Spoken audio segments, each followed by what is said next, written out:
So at a high level, if you say what is the goal of Doge, and I think a significant part of this of the presidency is to restore democracy. This may seem like, well, aren't we in a democracy? Well, if you don't have a feedback loop, okay, we would have to. If you sorry, so tell you gravitas can be difficult sometimes.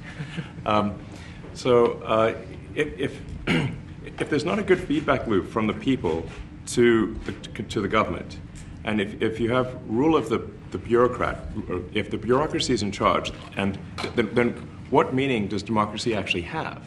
If the people cannot vote and have their will be decided by their elected representatives in the form of the president and the Senate and the House, then we don't live in a democracy. We live in a bureaucracy. So it's incredibly important that we close that feedback loop, we fix that feedback loop, and that the public's elected representatives, the president, the House, and the Senate, decide what happens, as opposed to a large unelected bureaucracy. This is not to say that there are good people who are in the federal bureaucracy, but you can't have an autonomous federal bureaucracy. You have to have one that is responsive to the people. That's the whole point of a democracy. And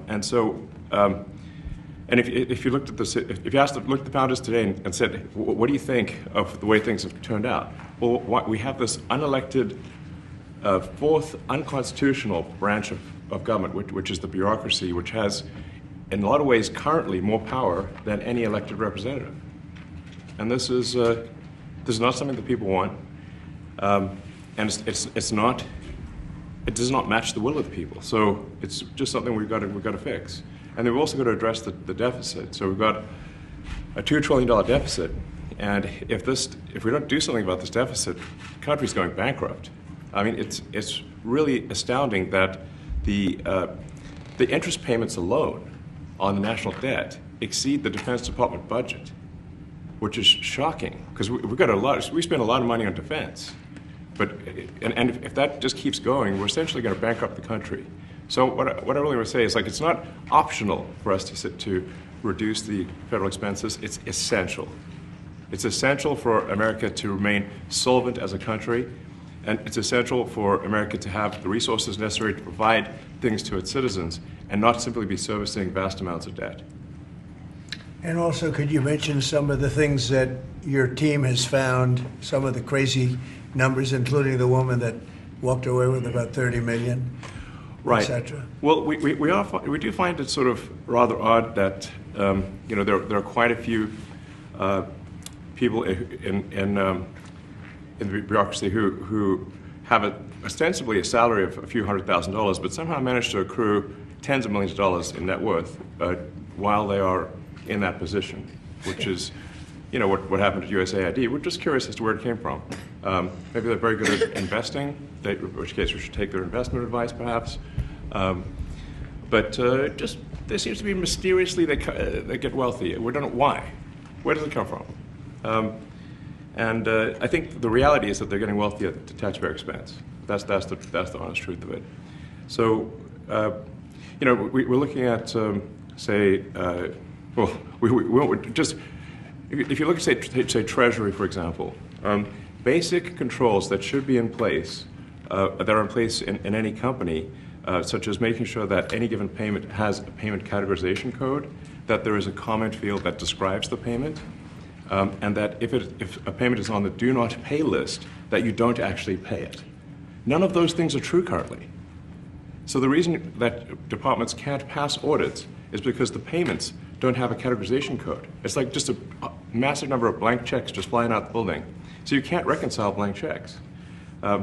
You've got comment fields that are also blank, so you don't know why the payment was made. And then we've got this truly absurd, a do not pay list, which can take up to a year for an organization to get on a do not pay list. We're talking about terrorist organizations, we're talking about known fraudsters, known aspects of waste, known things that do not match any congressional appropriation, can take up to a year to get on the list, and even once on the list is not used. It's mind-blowing. So what we're talking about here, we're really just talking about adding common sense controls that should be present that haven't been present. So you say, like, well, how could such a thing arise? That seems crazy. When you understand that really everything is geared towards complaint minimization, so then you understand the motivations. So if people receive money, they don't complain, obviously. But if people don't receive money, they do complain. And the fraudsters complain the loudest and the fastest. So then when you understand that, then it makes sense. Oh, that's why everything they approve all the payments at Treasury. Because if you approve all the payments, you don't get complaints. But now we're saying that, no, actually, we are going to complain. If money is spent badly, if your taxpayer dollars are not spent in a sensible and frugal manner, then that's not okay. Your tax dollars need to be spent wisely on things that matter to the people. I mean, these things, it's just common sense. It's not draconian or radical, I think. It's really just saying, let's look at each of these expenditures and say, is this actually in the best interest of the people? And if it is, it's approved. If it's not, we should think about it. So, there's crazy things like just cursory examination of Social Security, and we've got people in there that are 150 years old. Now, do you know anyone who's 150? I don't. Okay. They should be on the Guinness Book of World Records. They're missing out. So, that's a case where, I think they're probably dead. It's my guess. Or they should be very famous, one of the two. And then there's a whole bunch of Social Security payments where there's no identifying information. Well, why is there no identifying information? Obviously, we want to make sure that people who deserve to receive Social Security do receive it, and that they receive it quickly and accurately. I'll tell you another crazy thing. So, one of the things is we are trying to sort of right-size the federal bureaucracy, just make sure that this. Obviously, there need to be a lot of people working for the federal government, but not as many as currently. So we're saying, if people can retire, with full benefits and everything, that would be good. They can retire, get their retirement payments, everything. And then we were told, this is actually, I think, a great anecdote, because we were told the most number of people that could retire possibly in a month is 10,000. We're like, well, why is that? Well, because all the retirement paperwork is manual on paper. It's manually calculated, then written down on a piece of paper. Then it goes down a mine. And what do you mean a mine? Yeah, there's a limestone mine where we store all the retirement paperwork. And you look at a picture of this mine. We'll post some pictures afterwards. And this mine looks like something out of the 50s because it was started in 1955. So it looks like it's like a time warp.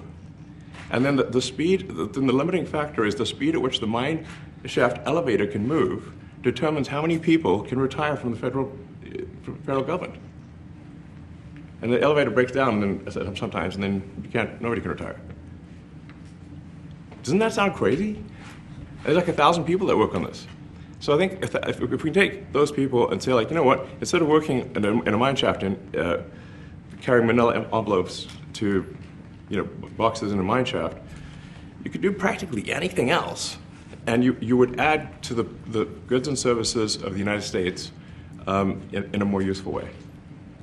So anyway, so I think that's an example. At a high level, if you say how do we increase prosperity, is we get people to shift from roles that are low to negative productivity to high productivity roles. And so increase the total output of goods and services, which means that there's a higher standard of living available for everyone. That's the actual goal.